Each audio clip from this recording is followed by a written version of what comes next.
This is episode 421 of That Shakespeare Life.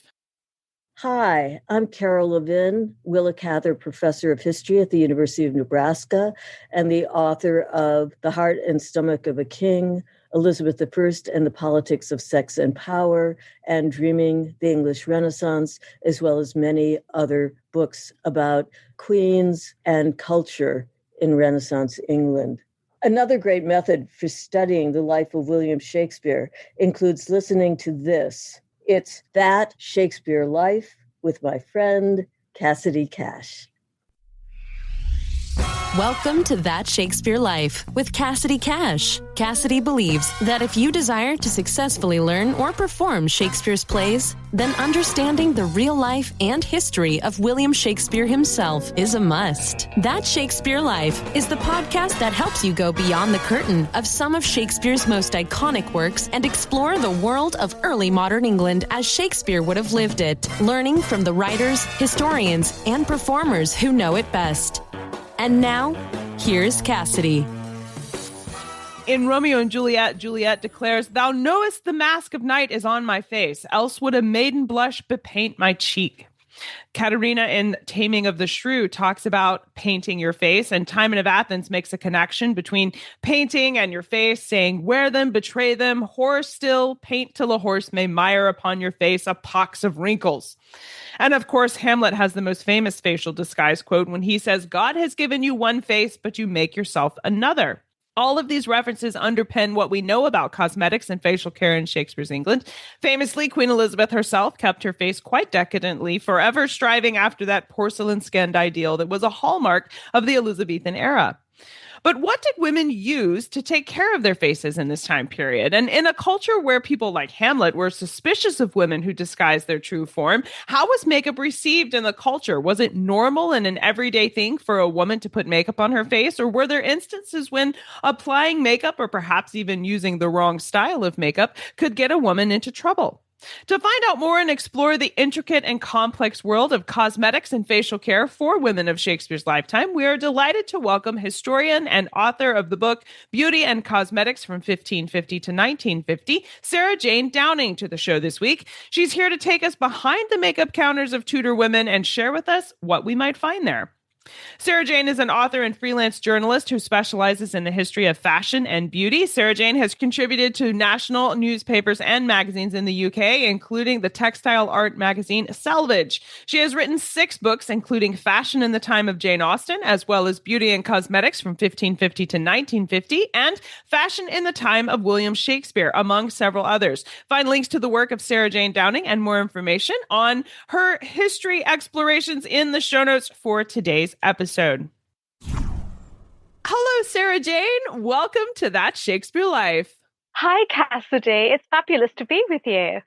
Sarah Jane writes about the physical ideal of a woman's appearance being outlined in great detail in 16th century manuscripts, and you thought it was just Queen Elizabeth.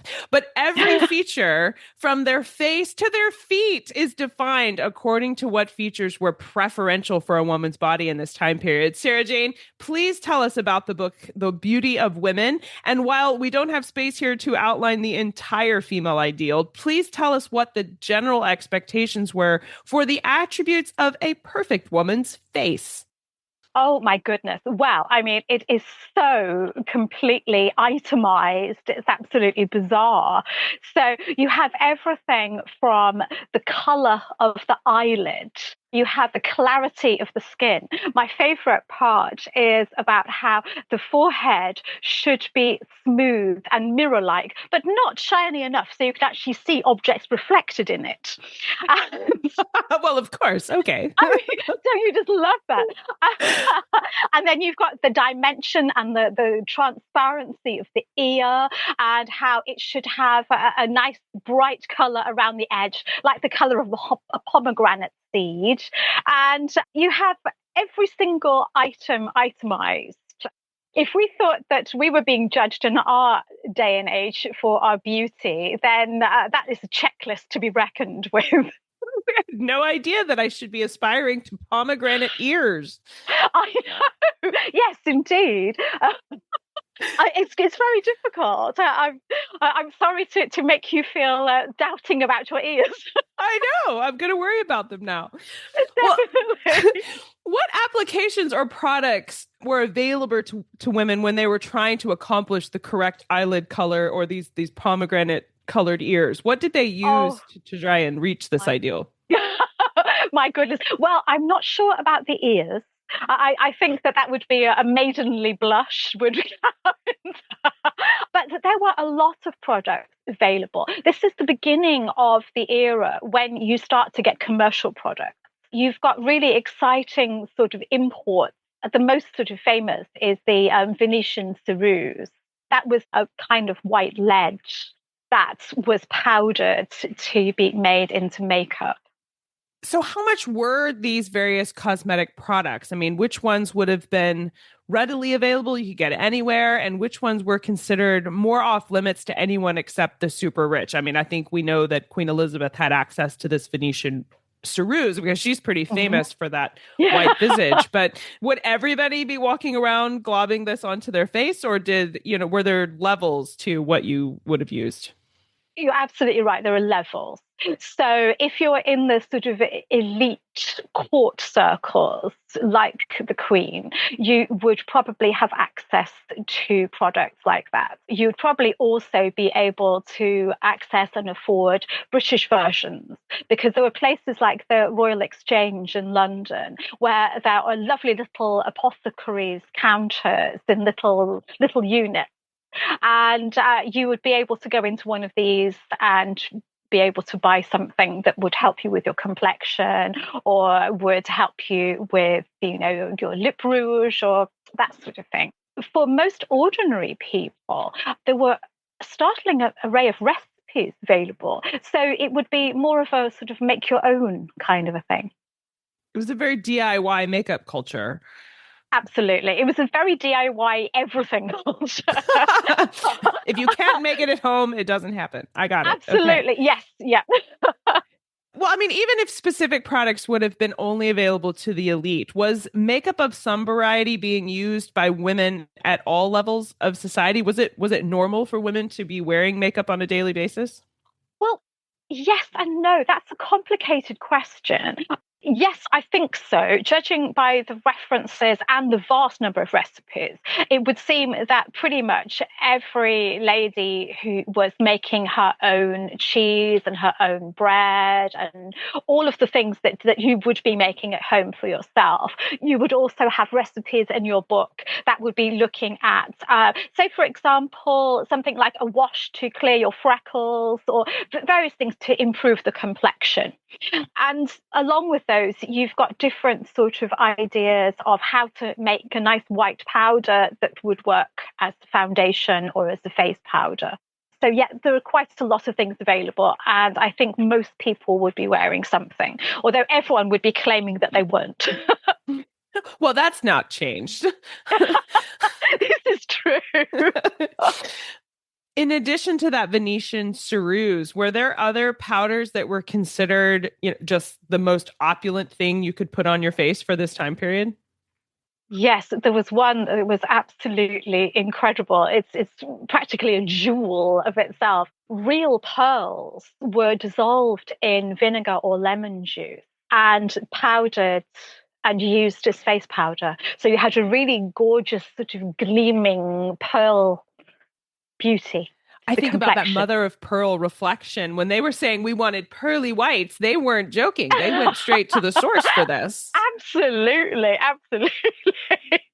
Did men have similar standards? Did men ever wear makeup to kind of cover up their blemishes? Well, you might be surprised to know that the exacting standards on men's looks really weren't there.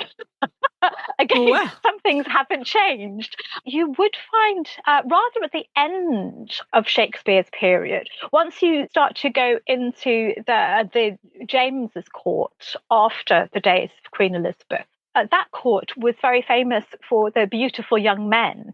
And there were a lot of rumours about the reasons why King James had a lot of beautiful young men in his court. there was a comment made at the time about how they were a brace of painted peacocks. And so the suggestion being that at that point in time, men were starting to maybe augment their looks. But during Elizabeth's day, no. One of the things that was really interesting, though, is some of her favourites, like Robert Devereux. He had a fabulous beard, and he dyed his fabulous beard a really glorious shade of red to complement and in honour of Queen Elizabeth, because, of course, she had beautiful red hair.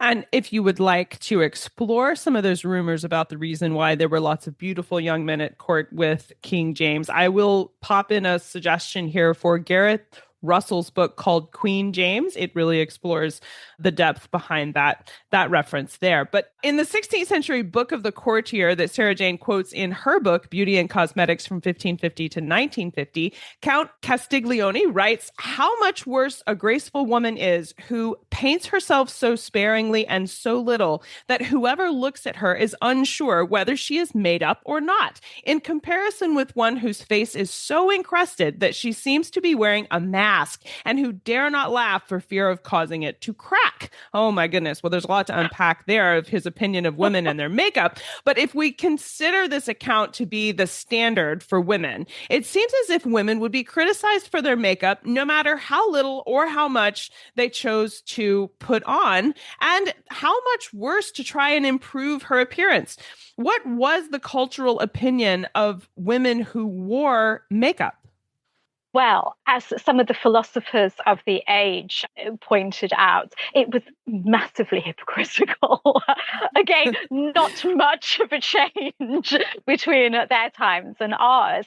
And so the idea was that, well, the hypocrisy that they illustrate is that men want women to make the effort to be beautiful. They want to see and observe and enjoy the beauty, but they don't want to know that it's actually being applied.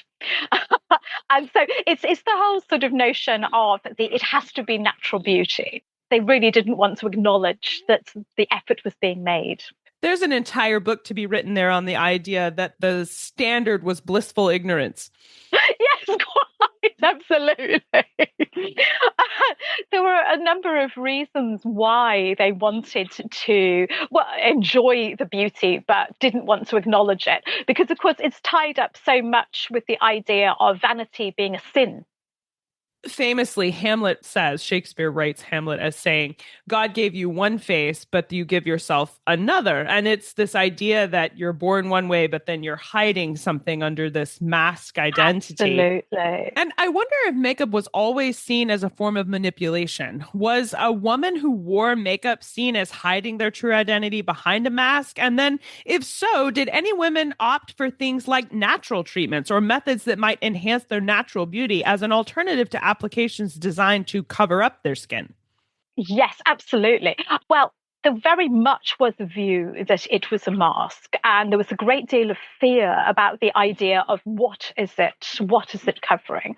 And you've got things, quite a full spectrum, from the idea that the person is hiding their true emotions because they want to, the idea that a full coverage foundation of SHrew would stop you from seeing the emotions going across the face. So the blush of, shyness or that sort of thing. And so they were worried about concealing the emotions and being fooled by that, concealing the age, concealing how pretty you actually are. So there was an awful lot about men being terrified of being fooled or enchanted or mistaken or manipulated. And so at the other end of the spectrum, you have got very real fears about people hiding illness and hiding, the most terrifying illness of venereal disease. There was a lot of syphilis and things of that nature, which they referred to as the pox. Often these illnesses ravage the skin. And so you may have the ravages of smallpox, like Queen Elizabeth had, like many people would have had, because it was so common during that era. But you could have ravages of venereal disease. And the idea of a woman concealing that, it could, of course, be fatal. So you've got a very wide spectrum of fears. As you're listening to the show today, a lot of what we're talking about is highly visual. If you would like to see some of the visual extras that coordinate with our conversation, join us inside That Shakespeare Society. We have paintings and woodcuts and illustrations that let you see some of the designs and various objects that we're talking about today, including primary documents, museum artifacts, period portraits, and of course, a few special extras I pack in there just for you. Our members area is also a great place where you can talk directly with our guest in the comments section after the show. Access all of these extras right now while you listen by clicking That Shakespeare Society at CassidyCash.com/episode 421. That's CassidyCash.com/EP421. And now let's get back to the history. Were there visible differences between the types of cosmetics that people wore depending on their station? I think about, gentlewomen versus middling women and even prostitutes. Would there have been like a makeup style that was considered, oh, this is only for loose women if you do your face this way? Yes, exactly. Well, that's really interesting. Certainly, according to the moralists of the time, there was very little to distinguish a noble woman who was beautifully painted in emulation of the queen as the fashionable court lady, someone who was a prostitute. And so I think that is rather damning and unpleasant. Certainly, it sounds as sort of a satirical point in this day and age, but it's difficult to know about the style. Certainly, I think the idea was that court ladies would really make huge efforts with their appearance and would appear to be quite shockingly painted to everyone else. And again, the prostitute would be quite obviously painted. So that's, I think, is a similarity. I think of the more middling sorts of women, quite possibly, especially if you're outside of fashionable areas like London, I think that you would be very subtle, because I think the pushback from your family and neighbours would be quite extreme if they thought that you were trying to emulate the noble classes too much, or if they just thought that you were going too far. And so no need to be pretentious with your face care. Exactly. Yes. Exactly. Yes, too pretentious, too fashionable, the usual sort of comments of you're getting above your station, you are putting forward the wrong kind of look and the wrong way of being. Well, let's talk about specific methods and applications here, depending on any style we might like to recreate from the Elizabethan period. What would a woman use to apply rouge to her cheeks, for example? That's really interesting. One of the key products that you could get during this period is Spanish paper or Spanish wool. The red pigment was often from cochineal, the Kermes insect that was used as powdered form to create dye for fabric. The Kermes beetle could be powdered, possibly with a mixture of starch or hair powder or something else, to allow for it to be less red and more pink. And so that colour would be impregnated onto a paper or wool, and you would just be able to dab some onto the correct part of the cheek that you wanted to rouge and blend it out slightly. And so you'd create quite a nice effect. Did women in Renaissance England ever wear things like mascara or have eye makeup? That's a brilliant question. And I would like to think so, but I have not yet found anything that actually attests to it. What we do know is darkening the eyebrows was very popular. You had things that there was a dye made of walnut, where walnut oil was burnt and the soot gathered. And the soot made a very nice sort of brownish black. That it had a really nice quality to it. And you could pick up a small amount of the sooty powder and you could put it onto the brow to darken and to create, in one of the poems, it was about perfect ebony bows that are your eyebrows. So that could be done. Also, the same colour could be used as a rinse for the hair to make a really nice sort of dark brunette. Oh, it's a little bit like henna way back in the... I can see this. Yes, absolutely. Well, what about lipstick? Did women paint their lips in this time period? And what would a lipstick have looked like for Elizabethan England? Oh, that's a lovely question. Well, if you are of the kind of group who are able to afford and gather resources pre-made, there were pencils, they were known, but they were more like a sort of a crayon, really. It was powdered alabaster or powdered plaster of Paris mixed with pigment and rolled into little cylinders, like crayons. And these could be moistened or warmed and applied to the lip. And so that was your commercially available product. But for the enterprising countrywoman who has her recipe book, she might well make a lip salve. So you might use a colour of alkanet, or you might use a colour from roses or beetroot, things that you're growing in your own garden, mixed with beeswax and maybe even simply hog's lard or something quite sort of readily available to create something of a lip balm or lip gloss that would have a nice rosy tint, but not too lipstick-like, more lip gloss-like. Just a little bit of color, my grandmother used to call exactly. It. Just a little color.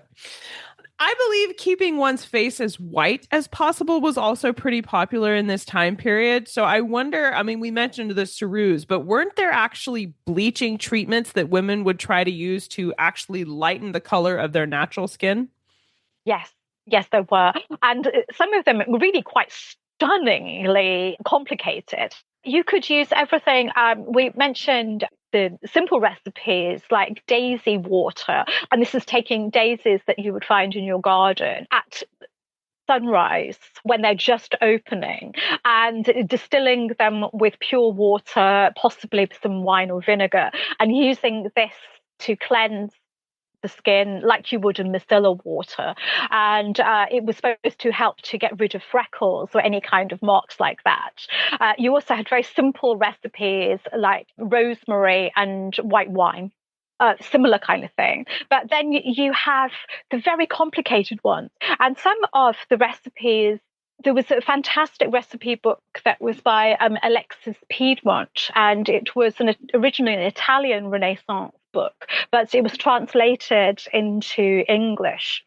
Some of those recipes involve serious trips to the apothecary because you would need all sorts of different sort of metal-based products and all sorts of things that you wouldn't be able to find at home.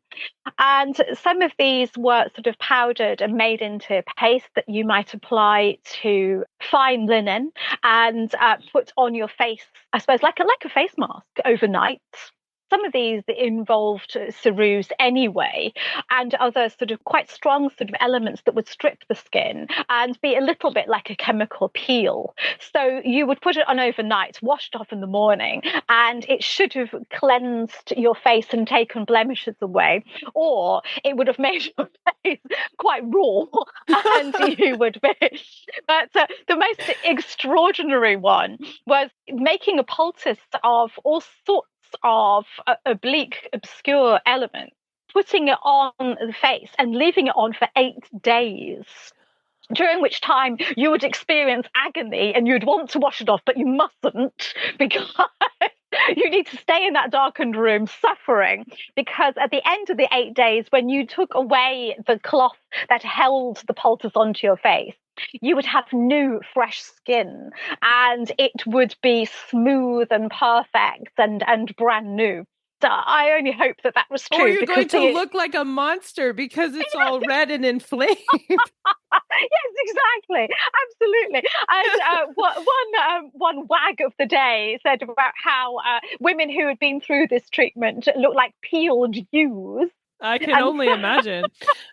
But some women absolutely swore by this, and this was very much a chemical peel, and for some people said it had great success. Well, obviously there was terrifying. Great commitment behind having this pale, light skin. But I wonder what happens when you achieve it, though, because once your skin is really, really pale, all of your imperfections actually show through. And I think there was even some mention in some of your research about like the red lines of your veins showing through your skin, or I think I read in some of your research, please correct me if I get this wrong, but that some of the manuals preferred the eyelids to show the veins through them. And I wonder, after the women had lightened their skin to this degree, did they ever go back behind that treatment and try to like draw on red lines to show their veins on purpose as a way to sort of make their skin look especially light and delicate? That is absolutely a fascinating question. And yes, not so much the delicate red lines of the eyelid, but what you have is, as we were saying a moment ago about the wanting the emotions to show on the face through the skin. So the idea of the pure transparency is also part of the paleness. So one of the things that women did, again, slightly towards the end of the period, you have women who would paint on, if you think about, if you've got a very pale complexion, you can sometimes see the blue veins through your skin on your inside of your wrist or on your forearm, that sort of thing. So if you imagine the blue veins that you could see at the temple, women would maybe draw a little tiny sort of element of blue vein on the temple to show the clarity of their skin. And also, again, towards the end of the period, you have more sort of open necklines. And so often a slender hint of blue vein was painted across the upper bosom. No end to the commitment of an Elizabethan woman to meet these ideals, for sure. Absolutely. Well, from your work into this topic, if we're new to the idea of cosmetics and specifically these various products that get used to achieve these ideals, and we want to explore further, what are some additional resources you can recommend for us to use to learn more? Oh, there is an absolutely fantastic book by Jill Burke, How to Be a Renaissance Woman. And it's incredible. She includes some of the recipes of the era at the end of the book. And it's fantastic. She really explores the incredible creativity of the Renaissance woman. And all of these recipes that we're talking about, the ability to find resources within what she is growing at home, what she can find within her community, and how she can work those into her own versions of what she needs. It's absolutely incredible. So yes, definitely Jill's book is a must. Absolutely. We will link to this in the show notes for today's episode, along with all of the links to Sarah Jane Downing's work on fashion and cosmetics. So make sure you check the show notes for where to find those. Now, Sarah Jane, we ask everyone this next question here at That Shakespeare Life, and that's, what's the one book you would take with you on a deserted island? My friends in England tell me I'm supposed to allow you the complete works of Shakespeare and a copy of the Bible, so your choice would be in addition to those. That is so difficult. We saved the hardest question for last. It absolutely, definitely is. Would I be able to say the complete works of Jane Austen? I think you would, yes. Wonderful. Then yes. I think that would be a lovely selection. And I know you've done lots of research into Jane Austen, so I know you would enjoy going back through and exploring that further. Yes. Well, what's next for you? What are you working on now that you're excited about? Oh, my goodness. Well, I have just published my most recent book, which is Beauty and Cosmetics in the Time of Jane Austen. And I'm very much enjoying promoting that at the moment. But what I want to do as a follow-on is I want to look at a practical kind of guide to beauty and cosmetics in the time of Jane Austen, looking at some of the, as we've been talking about today, some of the ways in which the cosmetics were applied, how to do some of the hairstyles of the era, and really, how can you make this work for you? Oh, so fun. We could bring the styles home with us. I think that's fantastic. We'll look forward to seeing that come from Sarah Jane Downing. Thank you so much for joining us this week and helping us explore cosmetics for Shakespeare's lifetime. This has been a really fun conversation. Wonderful. Thank you so much, Cassidy.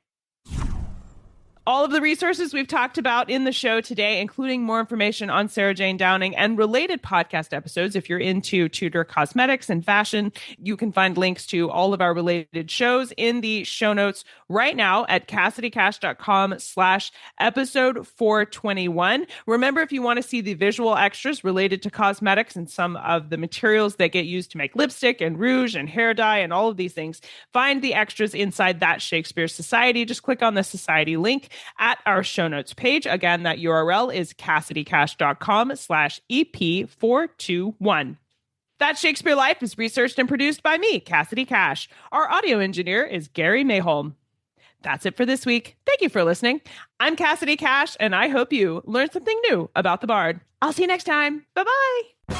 Thank you for listening to That Shakespeare Life. As always, the best conversations happen after the episode over at CassidyCash.com. Become a part of a vibrant Shakespeare conversation by adding your voice over at the website. Until next time, remember, when you want to know William Shakespeare, you have to go behind the curtain and into That Shakespeare Life.